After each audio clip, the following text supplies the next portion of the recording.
I am Hercule Poirot. Welcome to my new mystery story. The New Year's Eve celebration at Thornfield Manor had been, by all accounts, a resounding success until the moment it became something else entirely.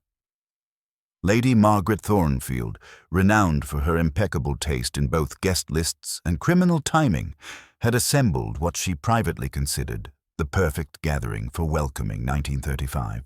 Intimate enough for meaningful conversation, yet large enough to provide the social friction that made such evenings memorable. The manor's ancient bell tower, a Gothic remnant from the property's ecclesiastical past, had stood sentinel over the festivities, its medieval stones gleaming with frost under the electric lights that Sir Edmund Thornfield had installed as his concession to modernity. The evening had progressed with the measured elegance that characterized the English upper classes at their finest. Champagne had flowed with appropriate restraint. Conversation had sparkled with just the right mixture of wit and malice, and the string quartet had provided a musical backdrop that neither overwhelmed nor underwhelmed. The guests, carefully selected from London's most distinguished circles, had moved through the manor's drawing rooms like pieces in an elaborate social chess game, each aware of their position relative to the others, each playing their part in the evening's carefully orchestrated drama. Professor Algernon Blackwood, the evening's guest of honor and Lady Thornfield's most recent intellectual acquisition, had held court in the library with his customary blend of erudition and arrogance. At 68, he remained a formidable presence in academic circles, his work on medieval manuscripts having earned him both international recognition and a considerable number of enemies. His sharp tongue and sharper intellect had made him wealthy through his consulting work with private collectors, though rumors persisted about the ethics of some of his acquisitions. Throughout the evening, he had engaged in spirited debates with several guests, his pronouncements delivered with the absolute certainty of a man who had never encountered a contradiction he couldn't demolish. Dr. Helena Vance, the renowned art historian and Professor Blackwood's former protégé, had maintained a studied distance from her old mentor, though observers noted the tension that crackled between them whenever their paths crossed. Their professional relationship had ended in acrimony 3 years prior over what the academic world had delicately termed scholarly differences, though those in the know understood that the dispute involved accusations of plagiarism and intellectual theft that had never been fully resolved. The Honourable James Whitmore, Member of Parliament and collector of medieval artefacts, had spent much of the evening in intense conversation with Professor Blackwood, their discussion growing increasingly heated as the hours progressed. Whitmore's recent acquisition of several questionable manuscripts had drawn unwelcome attention from both the authorities and his political opponents, and his need for academic validation had become increasingly desperate. Mrs. Cordelia Ashworth, the widow of the late antiquarian dealer, had arrived fashionably late and immediately became the center of attention, her mourning attire doing nothing to diminish her striking presence. Her husband's recent death had left her in control of one of London's most prestigious antiquarian businesses, though whispers suggested that all was not well with the firm's finances. Her relationship with Professor Blackwood had been the subject of considerable speculation, particularly given his role as her late husband's primary academic consultant. As midnight approached and the guests began to contemplate the transition from one year to the next, the ancient bell tower had taken on an almost mystical significance. Lady Thornfield had arranged for the medieval bells to ring at the stroke of midnight, a tradition she had recently revived, despite the considerable expense of restoring the mechanism. The tower, she had explained to her guests, represented the continuity between past and present, a bridge between the medieval world that Professor Blackwood studied and the modern world they all inhabited. It was precisely at 5 minutes past midnight, as the last echoes of the bells faded into the frosty air, that young Timothy Hartwell, Lady Thornfield's nephew and a junior member of the local constabulary, made his way to the tower to ensure that all was well with the bell mechanism. The path through the snow-covered garden was clearly marked by electric torches, and the tower door, usually kept locked, stood slightly ajar. What Timothy discovered inside would transform our elegant New Year's celebration into something far more sinister. Professor Blackwood lay crumpled at the base of the tower's spiral staircase, his evening dress disheveled, his scholarly composure forever shattered. A pool of blood had formed beneath his head, dark against the ancient stones, and his gold-rimmed spectacles lay shattered nearby. But it was not the professor's death that immediately struck Timothy as most disturbing. It was the deliberate arrangement of medieval manuscripts scattered around the body, their parchment pages fluttering in the cold draught that whistled through the tower's Gothic windows.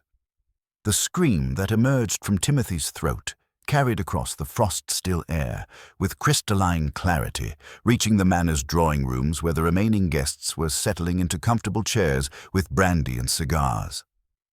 Within moments, the peaceful conclusion to Lady Thornfield's perfect evening had dissolved into chaos, as the reality of murder, for murder it clearly was, settled over Thornfield Manor like a shroud.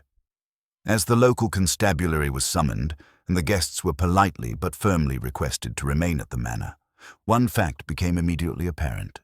The heavy snowfall that had begun during the evening's festivities had effectively cut off all access to the property.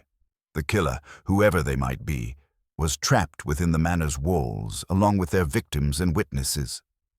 The medieval tower that had been intended to symbolize continuity between past and present had instead become the stage for a very modern crime, one that would require the most sophisticated of investigative minds to unravel. The stage was set for a battle of wits between a murderer who believed themselves clever enough to commit the perfect crime and whatever force of justice might be brought to bear upon them.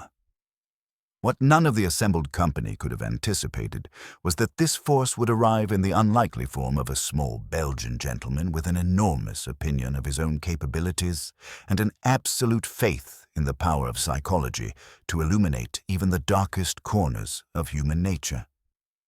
The discovery of Professor Blackwood's body beneath the ancient bell tower sent ripples of shock and confusion through Thornfield Manor, transforming the elegant New Year's celebrations into something far more sinister.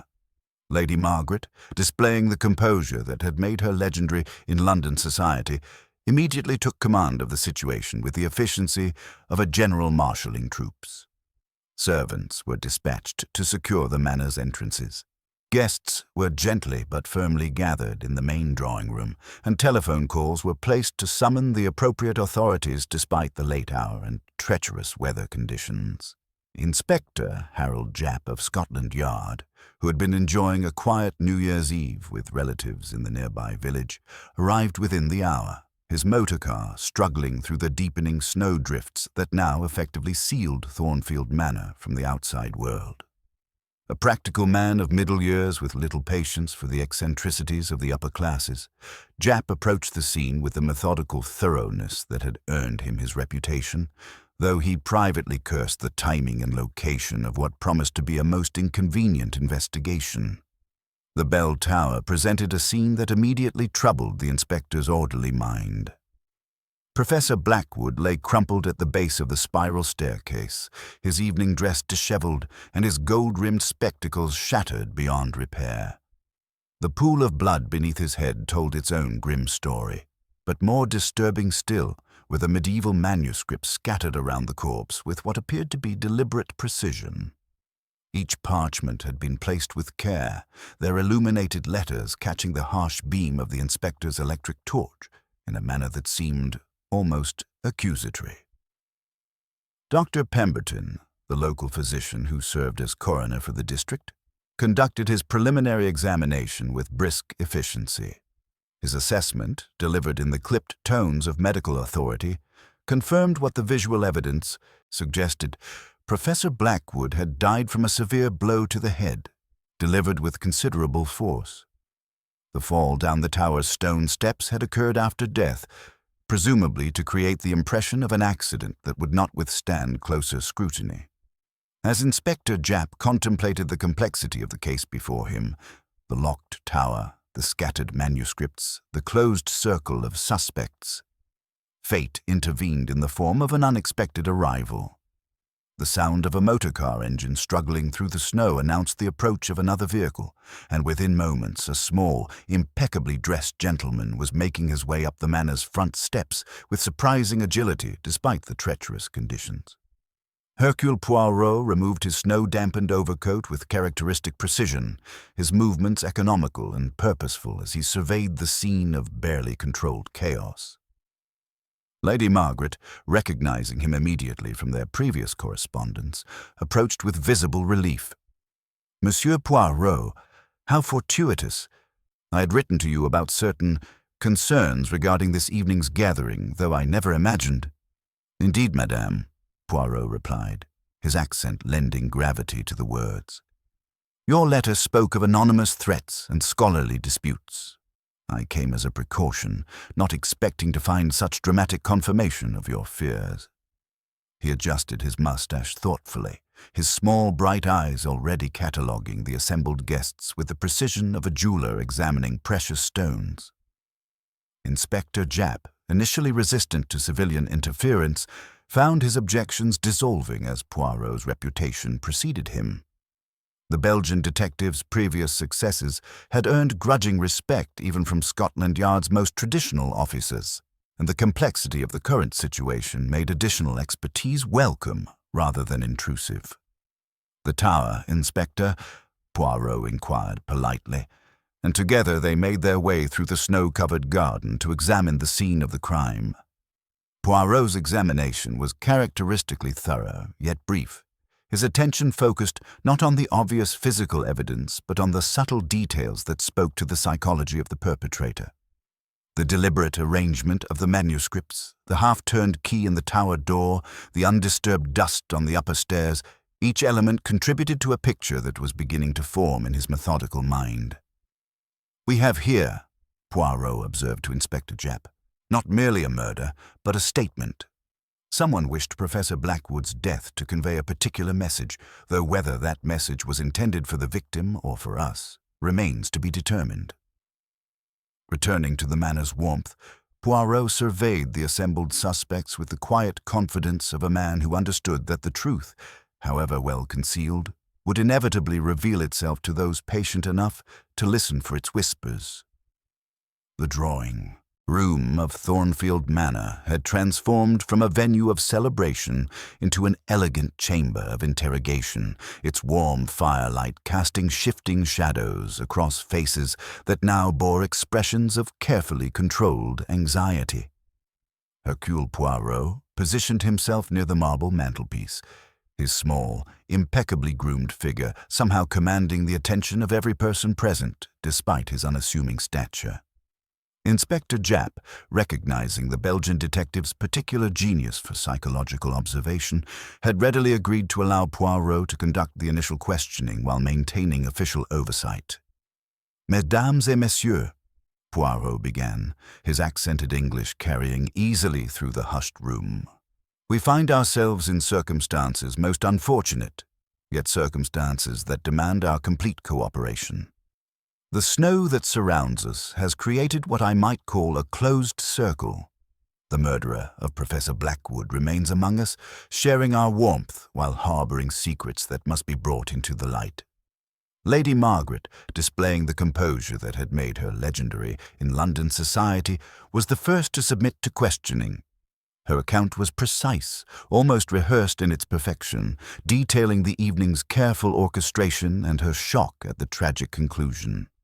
Yet Poirot noted the slight tremor in her gloved hands as she described her last conversation with Professor Blackwood, and the way her eyes avoided direct contact when discussing the tower's accessibility. "The key to the bell tower, madame. It was removed from your study at what time?"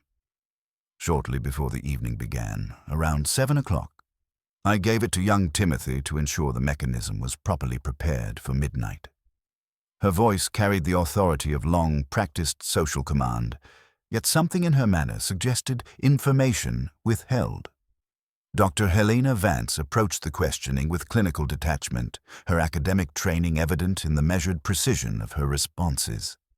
She readily acknowledged the professional disputes with Professor Blackwood, describing them as intense scholarly disagreements over medieval manuscript authentications.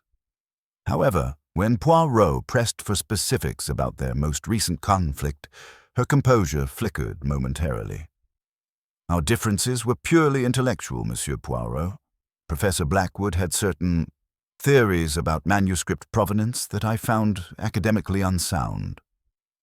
The careful choice of words did not escape Poirot's attention, nor did the way her fingers tightened around her evening bag when the topic of their last private conversation arose.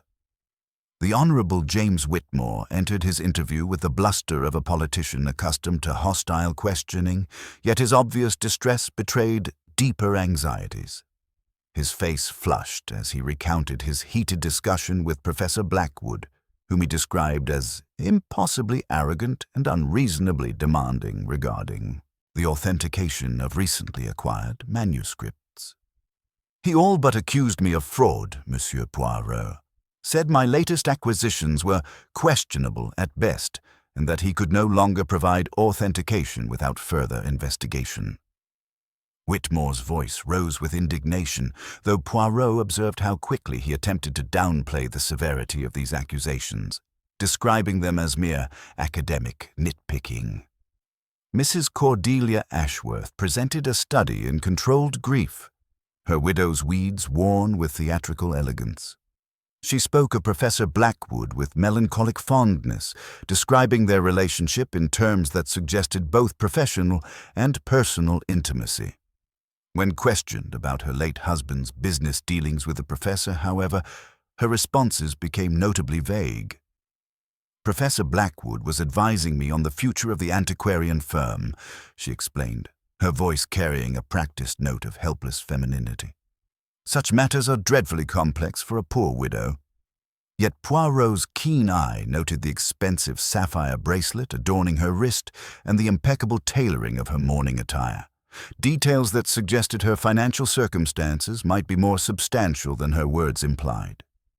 Young Timothy Hartwell, still visibly shaken by his grim discovery, provided the most straightforward account. His description of finding Professor Blackwood's body was consistent and emotionally authentic, marked by the genuine horror of youth encountering violent death. He confirmed the tower door had been left slightly ajar and described the deliberate arrangement of manuscripts around the corpse with the precision of someone trained in observation. "The professor asked me earlier about the tower's lock," Timothy added, his voice uncertain. "Whether it could be secured from the outside. I told him yes, though the mechanism is quite old and sometimes sticks. He laughed and said something about even thieves needing privacy for their work." As the initial interviews concluded, Poirot returned to Inspector Japp's side, his expression thoughtful. "Ah, mon ami," he murmured, adjusting his moustache with characteristic precision. "Already the contradictions begin to emerge. Each person tells their truth, yet these truths do not align as they should. Someone among our company is being most economical with the facts." The contradictions that had emerged from the initial questioning demanded immediate attention, and Hercule Poirot approached this task with a methodical precision that had made his reputation. Drawing his small notebook from his waistcoat pocket, he began to construct what he privately termed his timeline of deception, aware that in such cases, the truth often lay hidden within the spaces between conflicting accounts. "Inspector Japp," Poirot began, his accented voice carrying the authority of long experience, "we must examine these inconsistencies with the care they deserve. At 9:30, this evening, Lady Margaret claims to have spoken with Professor Blackwood in the library regarding the evening's arrangements. Yet Dr. Vance places him in heated discussion with Mr. Whitmore in the conservatory at precisely the same time. Similarly, at 10:15, Mrs. Ashworth describes a private conversation with the professor in the morning room, while young Timothy observed him near the bell tower, examining the lock mechanism. The Belgian detective began his characteristic pacing before the fireplace, his small, precise steps marking the rhythm of his thoughts.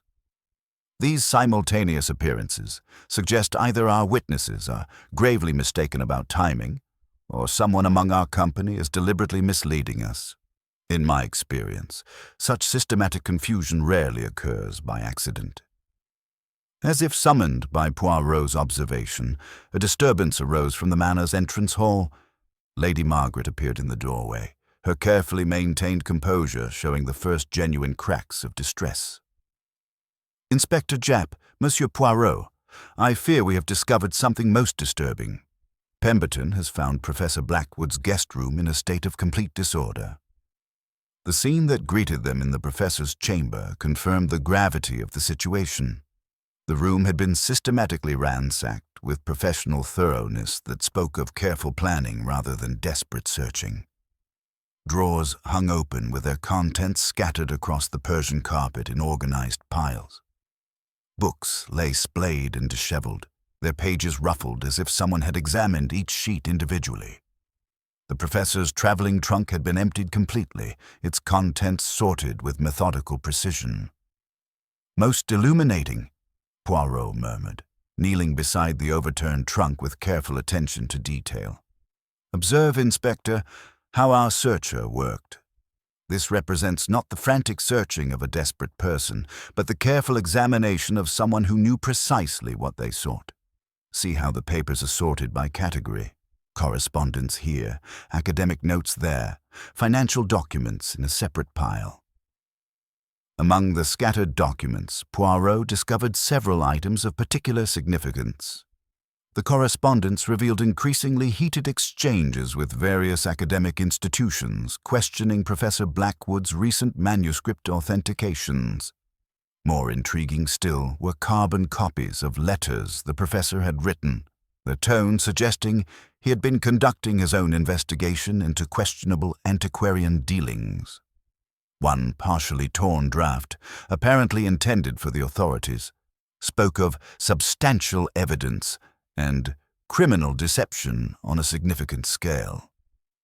"It becomes clear," Poirot continued, gathering the papers with meticulous care, "that Professor Blackwood was not merely an arrogant scholar attending a social gathering.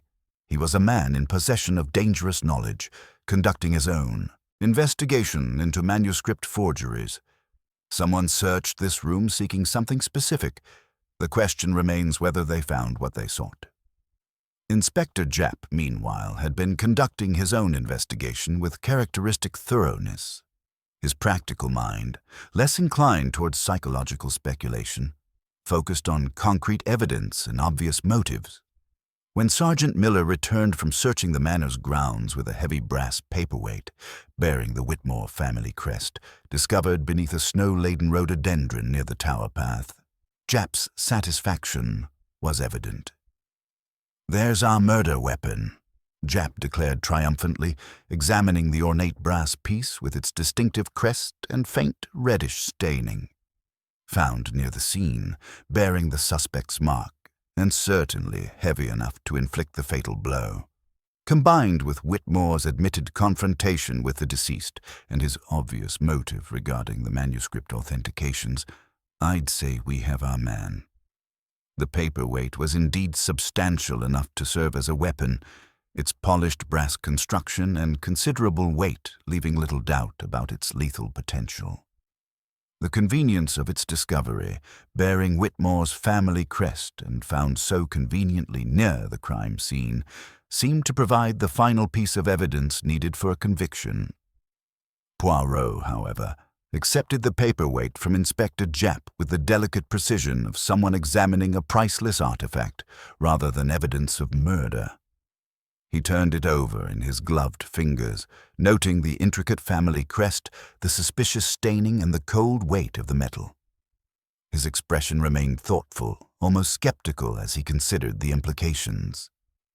"Indeed, Inspector," Poirot said slowly, his voice carrying a note of reservation that Japp had learned to recognize. "A most convincing piece of evidence, I grant you. The motive is apparent, the opportunity was present, and now we have a weapon that speaks directly to the perpetrator's identity. It is all very convenient, is it not?" Inspector Japp, already envisioning the swift resolution of a high-profile case, missed the subtle emphasis Poirot placed on the word convenient. "Convenient. It's a textbook case, Monsieur Poirot. Sometimes the obvious solution is the correct one. Not every mystery requires your psychological complexities. Poirot merely smiled, that small enigmatic expression that suggested depths of understanding not yet shared. He returned the paperweight to Jap, his keen gaze sweeping across the faces of the assembled guests, noting how each reacted to this development. Dr. Vance watched from a distance with unreadable composure, while Mrs. Ashworth dabbed at her eyes with apparent grief that seemed more performed than genuine. Lady Margaret maintained her aristocratic stoicism, revealing nothing of her inner thoughts. "Perhaps you are correct, Inspector," Poirot conceded, diplomatically. "But sometimes the too obvious solution serves merely as a distraction, what you might call a red herring, carefully placed for our benefit. The little grey cells, they whisper to me that something here does not align with this perfectly arranged picture. A detail, perhaps, that has been overlooked in our haste to reach conclusions." As Inspector Japp proceeded with arrangements for Whitmore's formal questioning, Poirot remained in the drawing room, his mind working through the implications of what they had discovered. The evidence against Whitmore was compelling, perhaps too compelling for a case involving such sophisticated deception. In his experience, the most dangerous criminals were those clever enough to construct elaborate false trails, and something about the convenient discovery of the paperweight troubled his methodical mind. The true game, he suspected, was only beginning to reveal its complexity. The formal questioning of the Honourable James Whitmore commenced in Lady Margaret's oak-panelled study, a room whose scholarly atmosphere seemed to mock the sordid nature of the proceedings. Inspector Japp positioned the brass paperweight prominently upon the leather-topped desk, its family crest catching the lamplight with accusatory gleam. Whitmore, faced with this damning evidence, initially maintained his innocence with the practiced bluster of a politician weathering scandal, though his composure showed alarming cracks under methodical pressure. "I freely admit to heated words with Professor Blackwood," Whitmore declared, his parliamentary voice carrying a desperate edge. The man was insufferably arrogant, threatening to expose what he termed irregularities in my recent acquisitions. "But murder, Inspector. I may be guilty of poor judgment in my collecting practices, but I am certainly not a killer." The paperweight, Whitmore insisted with growing agitation, had been taken from his room without his knowledge, though he could offer no witnesses to support this claim. His account of the evening's events grew increasingly muddled under scrutiny, with significant gaps he attributed to champagne and social obligations. When pressed about his precise whereabouts between 11:30 and midnight, his responses became evasive and contradictory, each answer seeming to deepen rather than resolve the mystery of his movements. Inspector Japp, satisfied with the mounting evidence, prepared to conclude what appeared to be a straightforward case of academic dispute turned deadly. The motive was clear, the opportunity had been present, and the weapon bore the suspect's own family crest. Yet as Japp reached for his warrant book, Hercule Poirot intervened with characteristic politeness, masking absolute determination. "Inspector, if you would permit me one small observation," Poirot requested, his accented voice carrying quiet authority. "There is a detail that troubles the little grey cells, a detail that perhaps deserves attention before we proceed with such finality." Poirot approached the paperweight with delicate precision, examining it as one might study a precious artifact. "This weapon, Inspector, was discovered beneath the rhododendron near the Tower Path. Yet observe, despite the heavy snowfall throughout the evening, the metal remains completely dry. The constable's report confirms it rested atop the lower branches, not buried beneath accumulated snow." Inspector Japp frowned, considering this observation. Perhaps it was thrown there after the murder, before the heaviest snowfall began. But consider the trajectory required," Poirot continued, his small hands gesturing toward the window that overlooked the garden path. "From tower to bush represents a considerable distance. A man fleeing in panic might discard evidence hastily, but would he possess the presence of mind to place it so precisely atop the branches? and why risk the additional exposure such careful placement would require. The Belgian detective began his characteristic pacing, each precise step marking the rhythm of revelation. Furthermore, examine the blood staining upon the brass. It appears fresh, yet something in its pattern suggests the weapon was cleaned after use, then deliberately soiled again, perhaps with blood preserved from the crime scene for precisely this purpose. Whitmore's face paled as the implications became clear. "You're suggesting someone deliberately planted evidence to incriminate me." "The possibility merits consideration," Poirot replied diplomatically.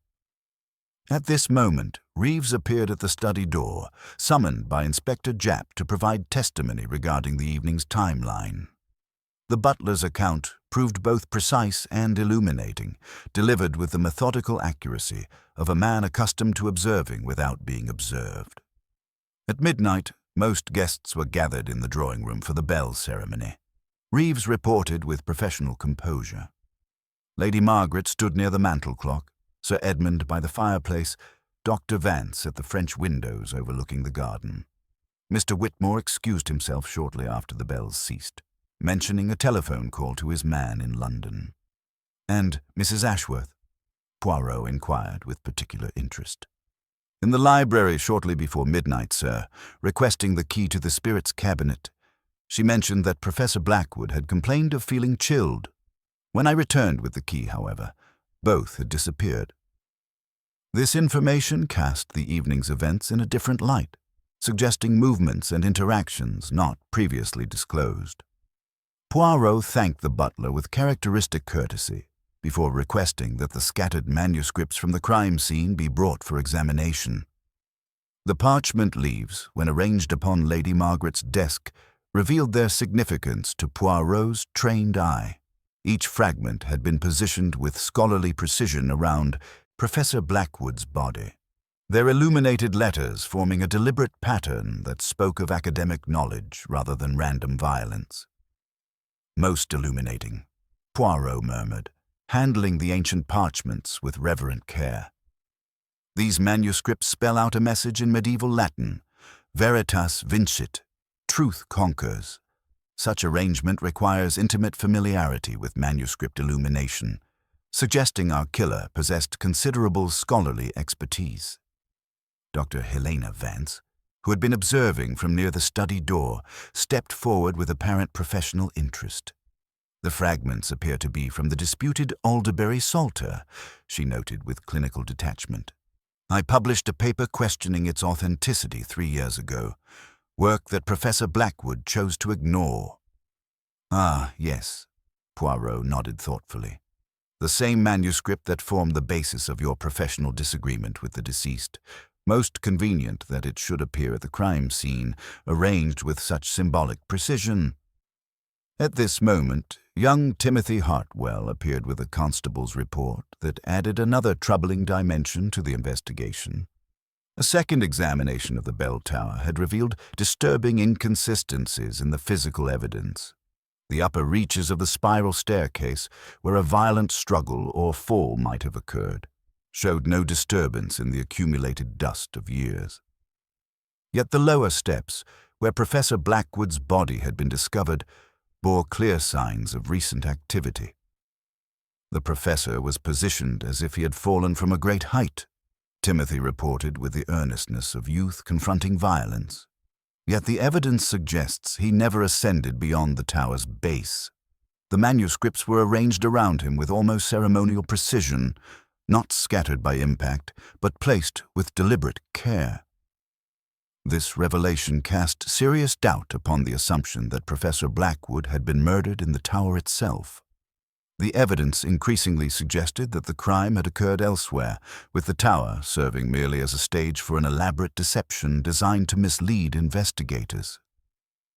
Poirot's expression grew increasingly thoughtful as these contradictions accumulated. The convenient discovery of Whitmore's paperweight, the scholarly arrangement of manuscripts, the undisturbed dust on the tower stairs, each element pointed toward a killer of considerable sophistication, someone who understood both academic symbolism and criminal psychology. "Inspector," Poirot said quietly, his voice carrying new authority. "I fear we have been presented with an elaborate theatrical performance designed to focus our attention upon the obvious while concealing the true nature of this crime. The real question is not who struck Professor Blackwood with Mr. Whitmore's paperweight, but rather who possessed both the knowledge and opportunity to construct such an intricate deception." As if responding to some unspoken cue, the assembled company grew noticeably tense, each person suddenly aware that the investigation had taken an unexpected turn. The comfortable assumption of Whitmore's guilt had been systematically dismantled, leaving in its place a far more complex and dangerous reality. Somewhere among the gathered suspects lurked a killer clever enough to construct an elaborate false trail and experienced enough in human psychology to anticipate exactly how the authorities would respond to the evidence so carefully arranged for their discovery. The game, as Poirot well understood, was far from over. Indeed, it had only just begun to reveal its true complexity. The dismantling of the case against Whitmore had created a palpable shift in the drawing room's atmosphere, and Hercule Poirot recognized the moment as crucial for applying psychological pressure to the true perpetrator. The Belgian detective understood that whoever had constructed such an elaborate deception would now be carefully monitoring the investigation's progress, alert for any sign that their carefully laid plans were unraveling. "Inspector Japp," Poirot began, his accented voice carrying quiet authority, "the evidence before us suggests we are dealing with someone of considerable sophistication, someone who understands not merely how to commit murder, but how to manipulate the subsequent investigation. This requires intimate knowledge of both academic matters and criminal psychology." Moving to Lady Margaret's writing desk with characteristic precision, Poirot examined the scattered manuscript fragments with renewed attention. Under the lamplight, he discovered what had previously escaped notice: faint traces of a modern adhesive along the edges of several parchment pieces, suggesting they had been recently separated from a larger work. More significantly, the illuminated letters that spelled Veritas Vincit showed subtle variations in ink composition that spoke to different periods of creation. "Most illuminating," Poirot murmured, handling the fragments with scholarly reverence. These pieces were not randomly selected from Professor Blackwood's collection, but carefully chosen and prepared in advance. Observe the adhesive residue. Someone had previously mounted these fragments, perhaps for study or display, then removed them specifically for tonight's theatrical arrangement. Dr. Helena Vance, who had been observing from near the fireplace, stepped forward with apparent professional interest. "The Alderbury Salter fragments have been the subject of considerable scholarly debate," she noted with clinical detachment. "If someone wished to make a statement about authenticity versus forgery, these particular pieces would carry symbolic weight in academic circles."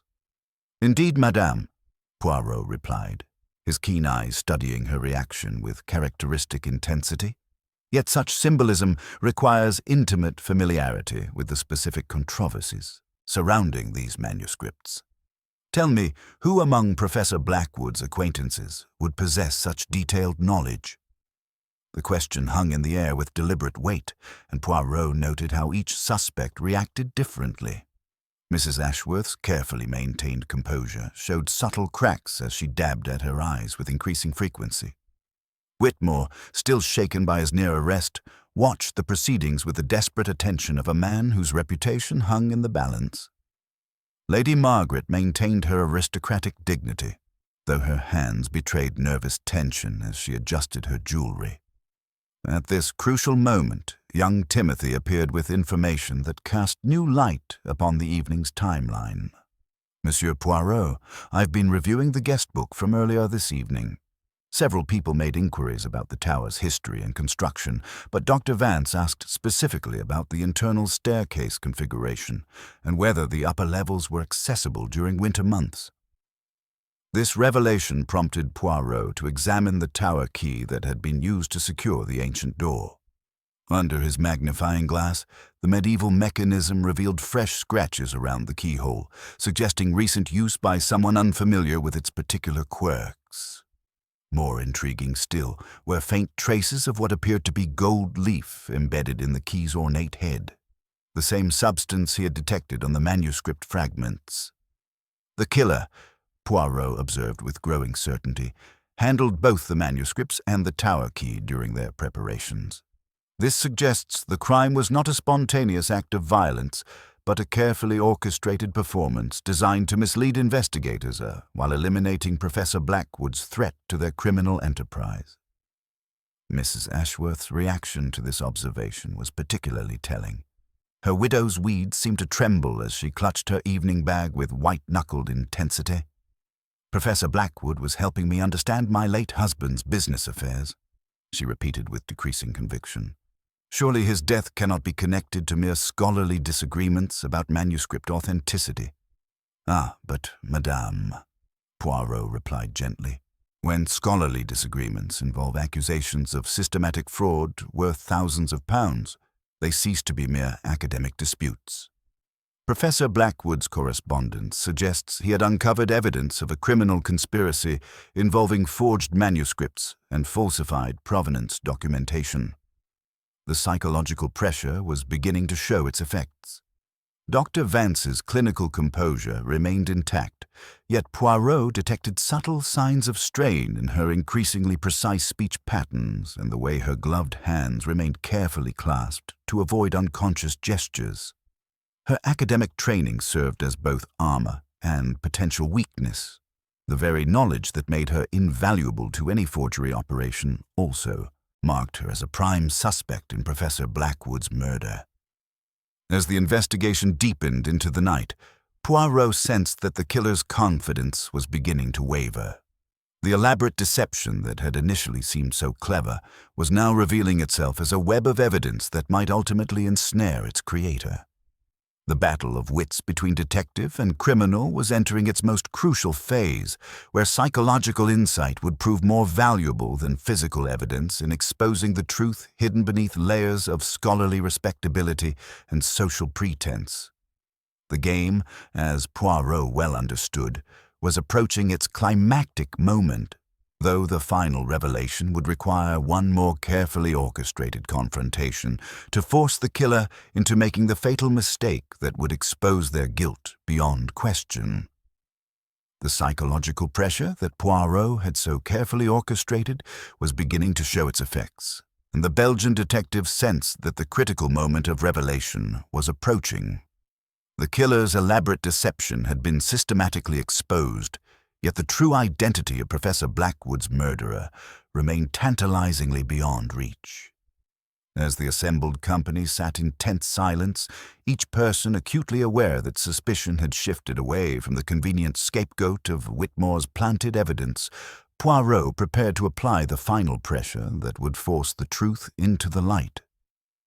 "Inspector Japp," Poirot announced with characteristic precision, "I believe our killer has been observing our investigation with considerable interest, noting how successfully we have dismantled their carefully constructed deception. Such a person, faced with the prospect of exposure, will not remain passive. They will act, and in acting, they will reveal themselves." As if summoned by Poirot's words, a disturbance arose from the corridor beyond the drawing room. Reeves appeared in the doorway, his usually impeccable composure showing signs of genuine distress. "Inspector, Monsieur Poirot, I regret to report that someone has attempted to break into Lady Margaret's private study. The lock has been forced, and several documents appear to have been disturbed." The examination of Lady Margaret's violated study revealed a scene of controlled desperation rather than random vandalism. Unlike the theatrical arrangement of Professor Blackwood's guest room, this intrusion bore the hallmarks of someone searching for specific items with intimate knowledge of where they might be found. The leather-topped desk showed signs of having been carefully examined, its drawers opened with precision rather than force.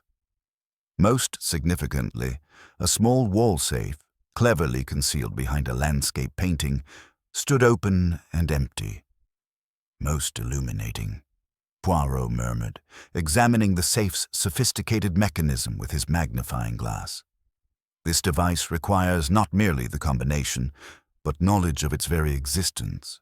Our intruder possessed both, suggesting someone with considerable familiarity with this household's secrets. Lady Margaret's face paled as she surveyed the violation of her private sanctuary. The safe contained certain sensitive correspondence regarding Professor Blackwood's recent investigations. Documents he had entrusted to my care for safekeeping, given his concerns about the dangerous nature of his discoveries. Inspector Japp's practical mind immediately grasped the implications. So our killer has been eliminating evidence systematically. First the professor himself, then his personal papers, and now these hidden documents. Someone is going to considerable lengths to prevent exposure of this forgery conspiracy. As they examined the study more closely, Poirot discovered additional clues that spoke to the intruder's identity and state of mind. Near the forced safe, embedded in the carpet's Persian weave, were several strands of dark hair that had been caught on the painting's ornate frame. More intriguing still was a faint but distinctive fragrance that lingered in the room's still air, the scent of orris root and violet, a sophisticated perfume blend that spoke of expensive tastes and careful cultivation. "Observe, Inspector," Poirot noted, producing a small glass vial from his waistcoat pocket. "This particular fragrance combination is not common. Orris root requires considerable expense and expertise to blend properly with other essences. It suggests someone with both refined tastes and the financial means to indulge them." The significance of this discovery was not lost on Mrs. Ashworth, whose carefully maintained composure showed the first genuine cracks of the evening. Her gloved hands trembled slightly as she adjusted her mourning veil, and her theatrical dabbing at tears became more pronounced. When Poirot's keen gaze settled upon her with particular interest, she attempted to retreat toward the drawing-room's shadows. "Madame," Poirot addressed her with gentle persistence, "you seem distressed by our discovery. Perhaps you recognize this particular fragrance blend?" I use a similar scent," she admitted reluctantly. "Though surely many ladies of fashion employ orris in their perfumes, it proves nothing beyond coincidence." Yet as Poirot continued his methodical examination of the violated study, additional evidence emerged that transformed coincidence into something far more significant. Hidden beneath Lady Margaret's desk blotter, he discovered a small brass key bearing the distinctive patina of age and frequent handling. When tested against the study door's lock, it fit perfectly, yet Lady Margaret insisted that only 2 such keys existed, both of which remained in her personal possession. "A third key," Poirot observed with growing satisfaction, "suggests our intruder possessed not merely knowledge of this room's secrets, but the means to access them at will. Someone who had prepared for this eventuality well in advance, perhaps even before Professor Blackwood's murder made such preparation necessary." The psychological effect of these discoveries was profound. Dr. Helena Vance maintained her clinical composure, yet Poirot detected subtle changes in her breathing pattern and the way her academic training seemed to desert her when faced with increasingly specific accusations. Her expertise in medieval manuscripts, her access to Professor Blackwood's trust, and her detailed knowledge of the forgery conspiracy made her a compelling suspect, yet something in her reaction suggested genuine surprise at the evening's developments. Mrs. Ashworth, however, displayed the behavior of someone whose carefully constructed facade was crumbling under relentless pressure. Her widow's weeds seemed to tremble with each new revelation, and her theatrical grief was giving way to something that looked remarkably like panic. When Poirot produced the brass key and demonstrated its perfect fit to the study lock, her reaction was immediate and telling. "This is all circumstantial speculation," she protested with diminishing conviction. "Professor Blackwood was investigating scholarly disputes, not criminal conspiracies. His death, tragic though it may be, cannot be connected to such elaborate theories." "Ah, but Madame," Poirot replied with inexorable gentleness. "The evidence suggests otherwise. The systematic elimination of documents, the sophisticated knowledge required for tonight's intrusion, the expensive perfume that lingers in violated spaces, these details paint a picture of someone with both the means and the desperate motivation to silence Professor Blackwood permanently." As the investigation deepened into the early hours of the new year, Poirot sensed that the final confrontation was approaching. The killer's confidence was cracking under the weight of accumulating evidence, and their increasingly desperate attempts to eliminate incriminating documents only served to reveal the sophistication of their original crime. The battle of wits between detective and criminal was entering its most crucial phase, where psychological insight would prove more valuable than physical evidence in exposing the truth hidden beneath layers of scholarly respectability and social pretense. The game that had begun with an elaborate deception in an ancient bell tower was approaching its climactic moment, though the final revelation would require one more carefully orchestrated confrontation to force the killer into making the fatal mistake that would expose their guilt beyond question. The psychological pressure that Poirot had so carefully orchestrated throughout the night was beginning to yield unexpected dividends, and the Belgian detective sensed that his methodical approach was finally penetrating the elaborate deceptions that surrounded Professor Blackwood's murder. As the assembled company sat in increasingly uncomfortable silence, each person acutely aware that the investigation had moved far beyond the convenient scapegoat of Whitmore's planted evidence, Poirot prepared to apply the precise pressure that would force crucial revelations without premature exposure of his complete understanding. Dr. Pemberton's return from his second, more thorough examination of Professor Blackwood's remains brought information that fundamentally altered the evening's timeline. The elderly physician approached Inspector Japp with the careful precision of a man delivering unwelcome but necessary news, his weathered face bearing the strain of a night spent confronting violent death. "Inspector, I must revise my initial assessment of the time of death," Dr. Pemberton announced with clinical authority. "The cold conditions in the tower initially misled my observations regarding rigor mortis. Upon more detailed examination, considering the gastric contents and the pattern of blood coagulation, I now place Professor Blackwood's death at approximately 10:45, not at midnight as originally estimated." This revelation sent visible ripples of shock and calculation through the assembled suspects.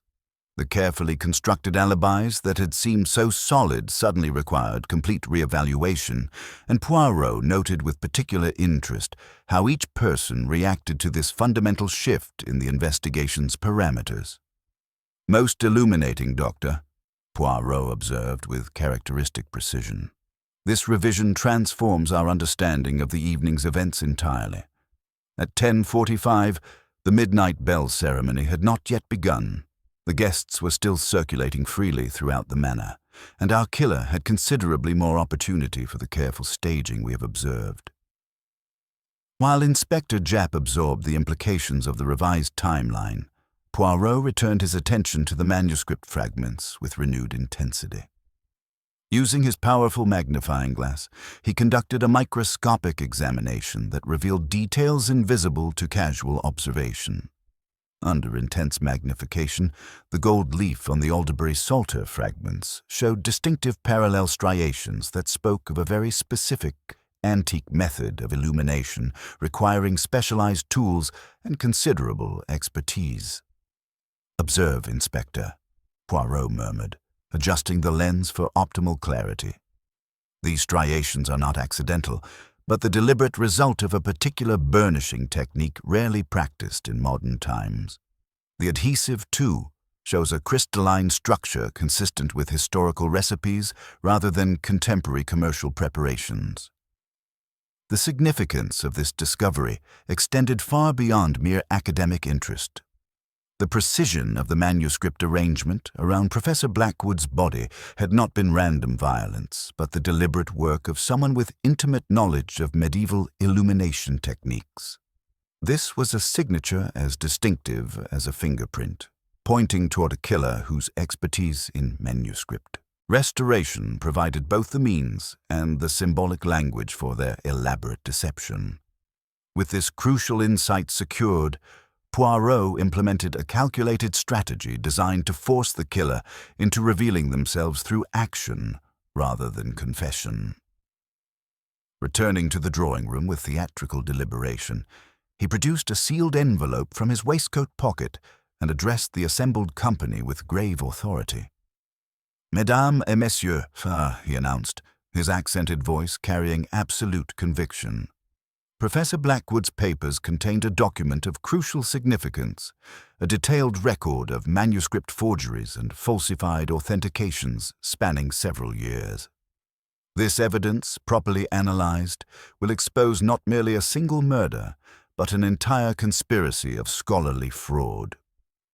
Moving to Lady Margaret's writing desk with characteristic precision, Poirot placed the envelope beneath the leather blotter with deliberate ceremony. "This document will remain here under careful observation while we complete our investigation. By dawn, its contents will provide the final evidence necessary to identify Professor Blackwood's killer and expose the criminal enterprise that necessitated his elimination." The psychological effect of this announcement was immediate and profound. Mrs. Ashworth's carefully maintained composure showed visible cracks as she dabbed at her eyes with increasing frequency. Dr. Vance maintained her clinical detachment, yet Poirot detected subtle changes in her breathing pattern and the way her gloved hands remained rigidly clasped. Even Lady Margaret seemed affected, her aristocratic bearing showing signs of strain as she contemplated the implications of such revelations. As if summoned by the mounting tension, the Manor's electrical system chose that moment to fail completely, plunging the drawing room into darkness broken only by the flickering firelight. Before Inspector Japp could issue orders or the company could react, the ancient bells of the tower began tolling with deliberate, measured strokes that echoed across the snow-covered grounds with haunting resonance. The psychological impact was immediate and devastating. In the confusion of darkness and unexpected sound, the carefully maintained composure of the assembled suspects dissolved into barely controlled panic. Mrs. Ashworth cried out in apparent distress. Dr. Vance rose so abruptly that she overturned a side table, and even the stoic Lady Margaret gasped audibly at the unexpected development.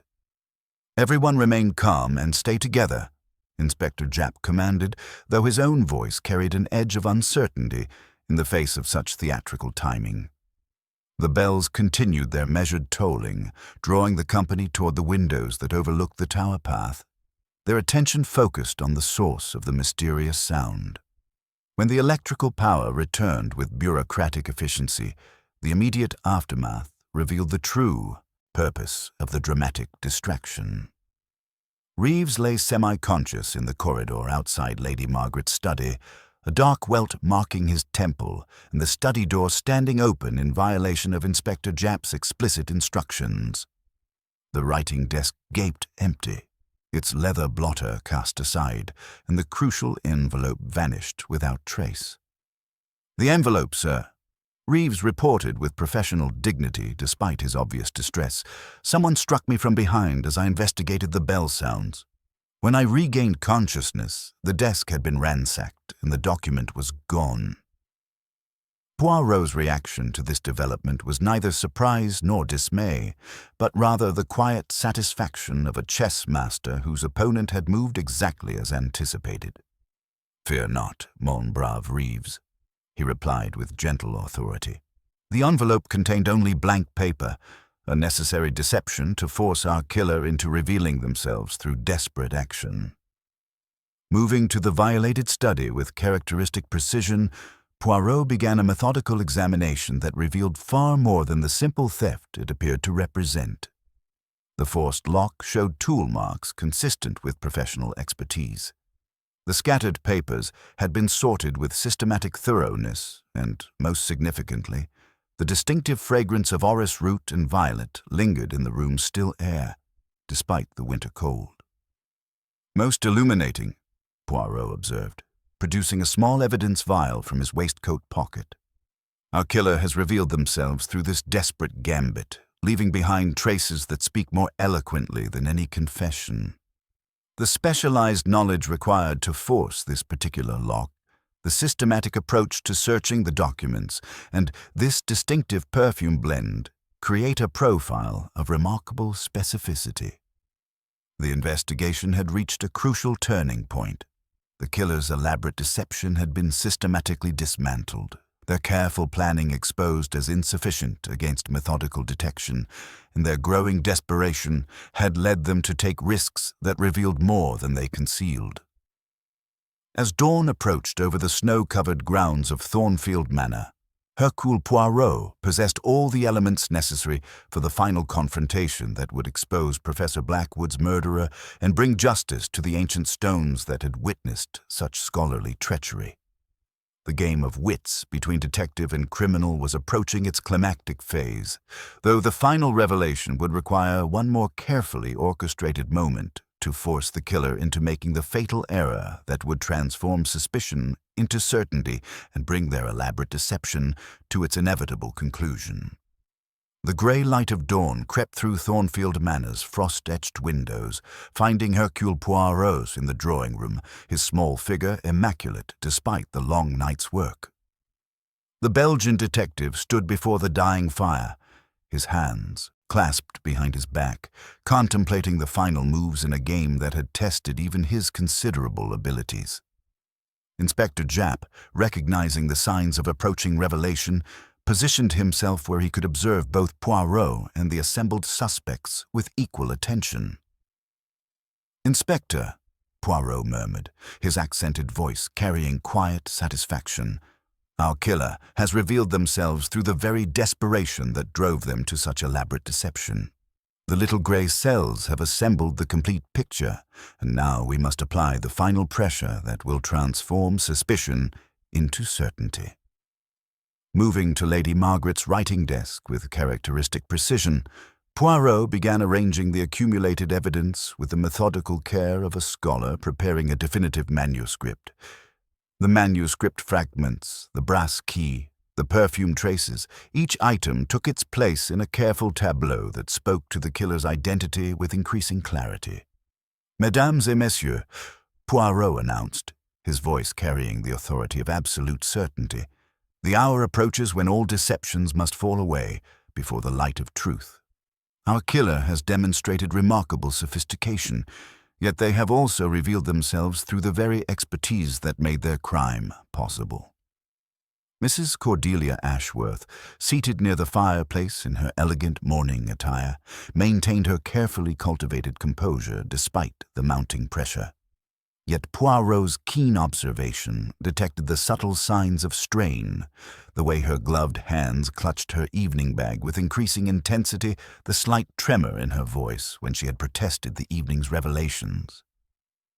"The evidence speaks with remarkable consistency when examined systematically," Poirot continued, producing his magnifying glass to examine the manuscript fragments once more.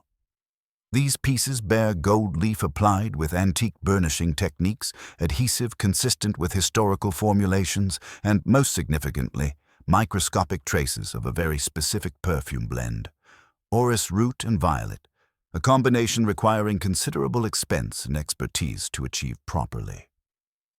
Inspector Japp, following Poirot's methodical reconstruction, noted how Dr. Vance maintained her clinical composure, while Mrs. Ashworth's facade showed increasing cracks. The practical policeman had learned to trust the Belgian detective's psychological insights, particularly when they aligned with concrete evidence. "There is, however, one final test that will resolve any remaining doubts," Poirot announced with theatrical deliberation. He produced a small glass phial from his waistcoat pocket, its contents gleaming faintly in the morning light. "This contains a chemical preparation that reacts to certain oils found in expensive perfumes, oils that remain on the skin for hours after application, invisible to the eye but detectable through scientific means. The psychological effect was immediate and profound.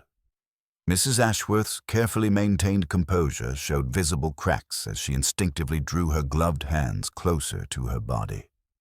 "Such theatrical nonsense proves nothing," she protested, though her voice carried a note of desperation that had not been present earlier.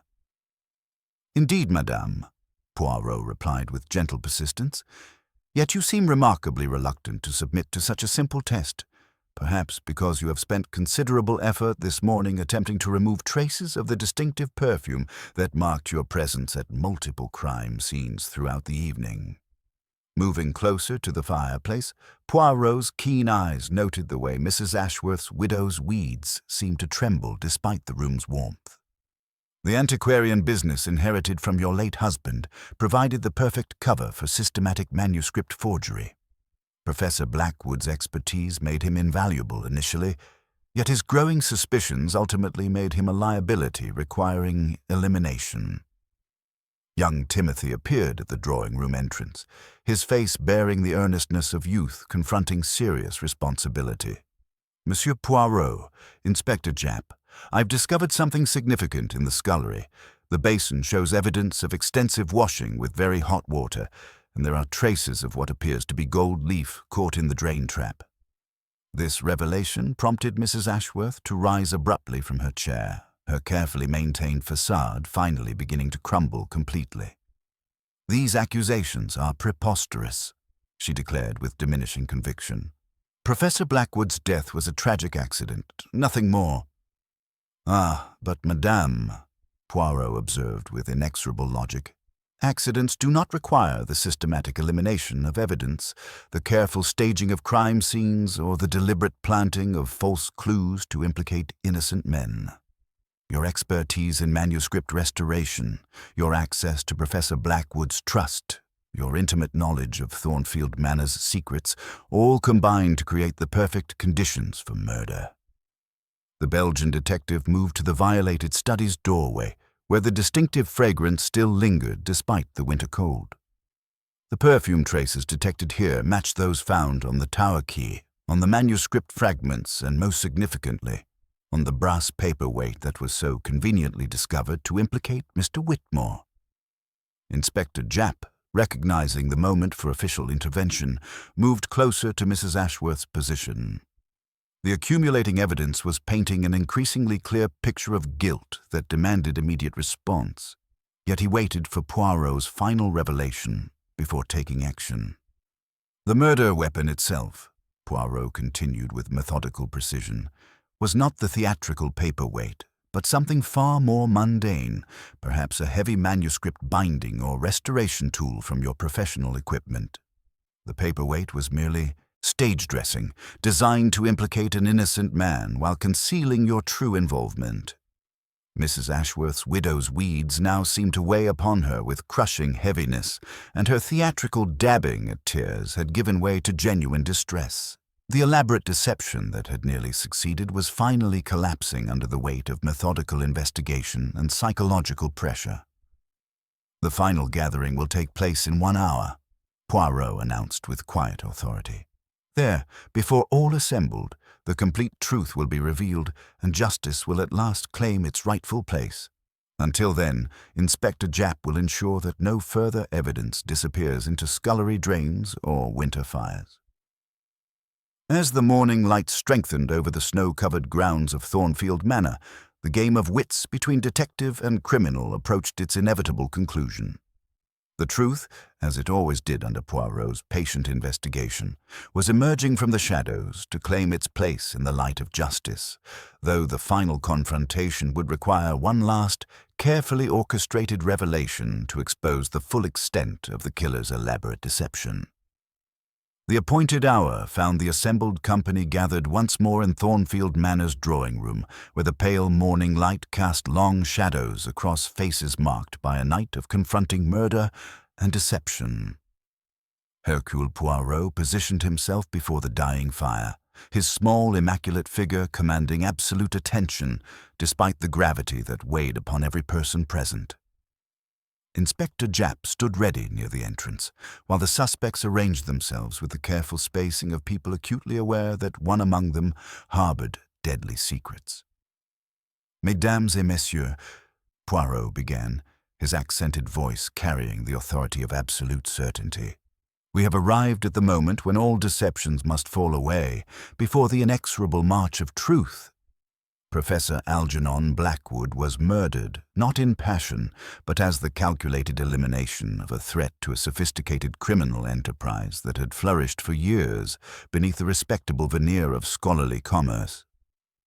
Mrs. Cordelia Ashworth maintained her carefully cultivated composure in her widow's weeds, yet Poirot's keen observation detected the subtle tremor in her gloved hands and the way her evening bag was clutched with desperate intensity.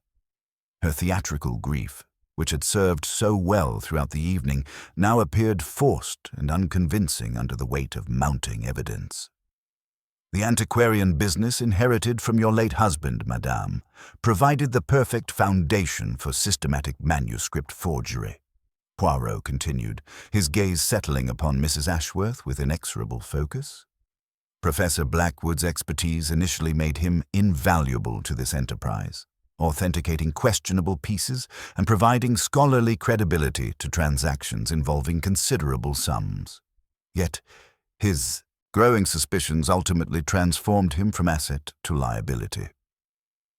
Moving to Lady Margaret's writing desk, Poirot arranged the accumulated evidence with scholarly precision. The manuscript fragments caught the morning light with accusatory brilliance as he continued his methodical reconstruction.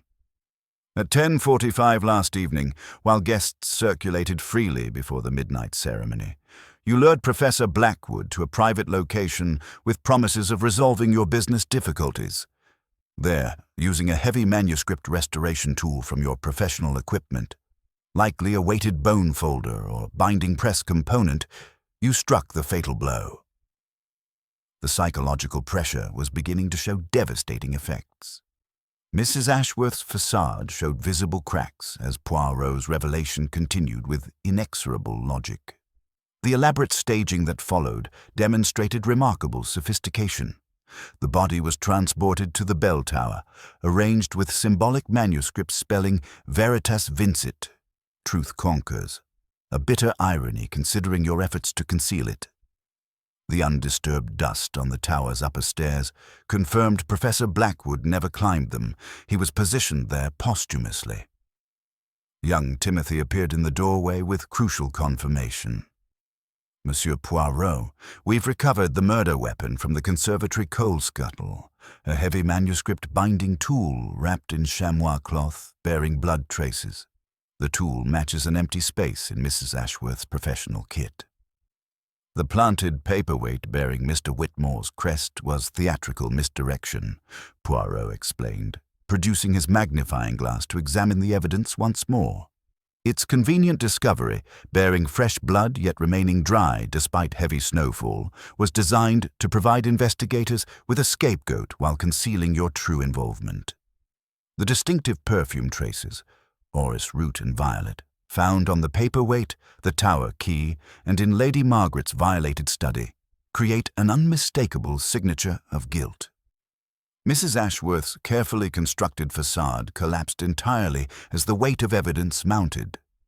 Rising from her chair with desperate abruptness, her voice carried the anguish of complete exposure. You understand nothing of what Professor Blackwood threatened to destroy.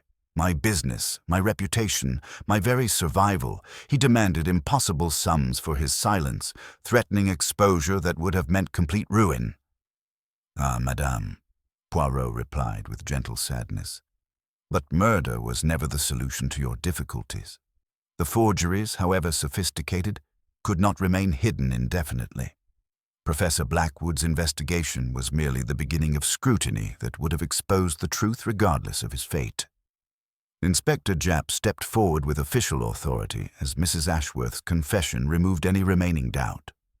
Mrs. Cordelia Ashworth, I arrest you for the murder of Professor Algernon Blackwood.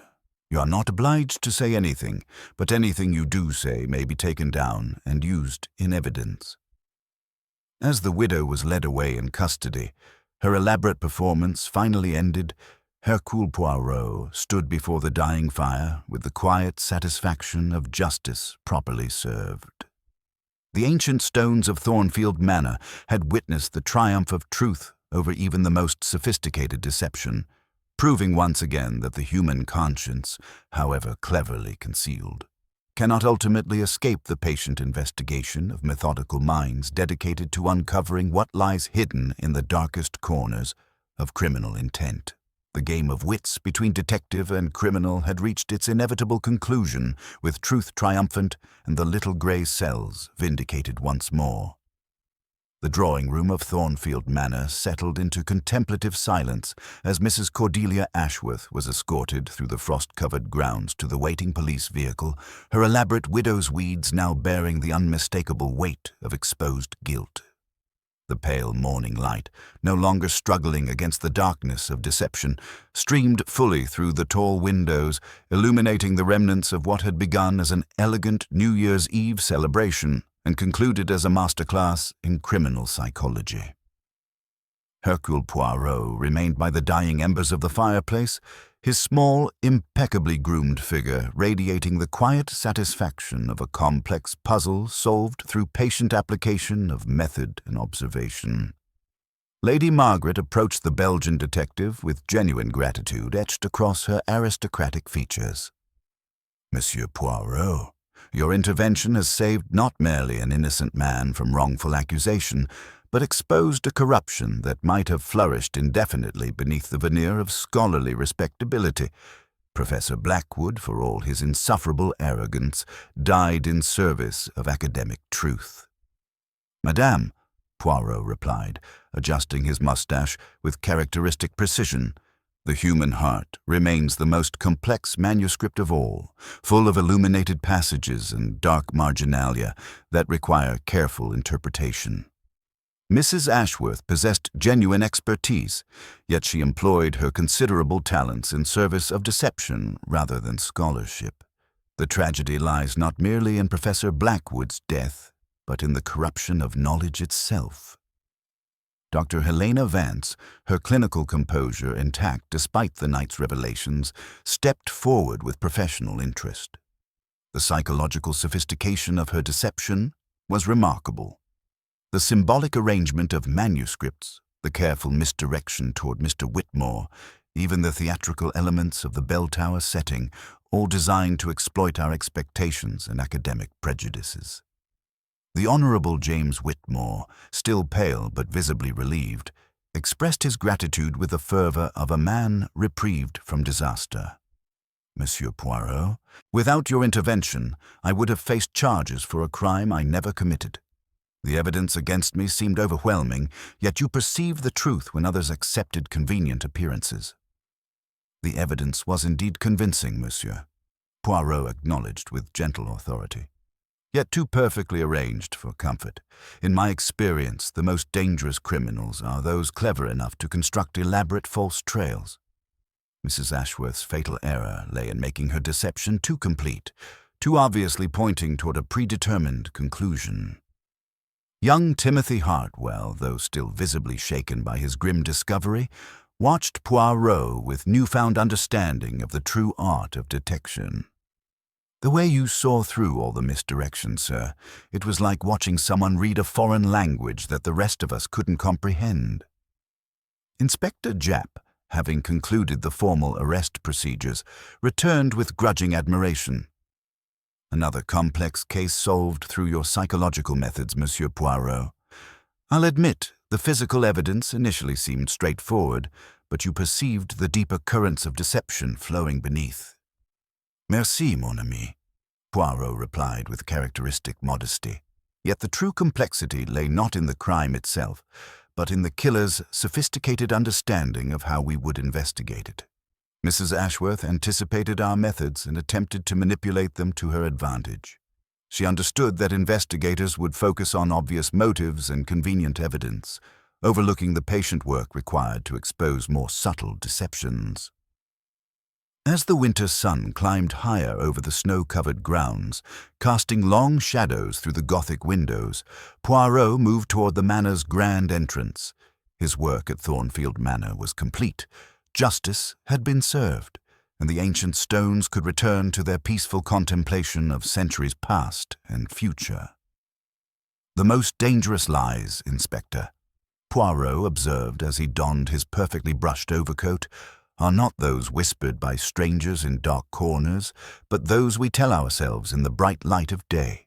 They lead us to believe we can outwit not merely the little grey cells of others, but the inexorable demands of our own conscience.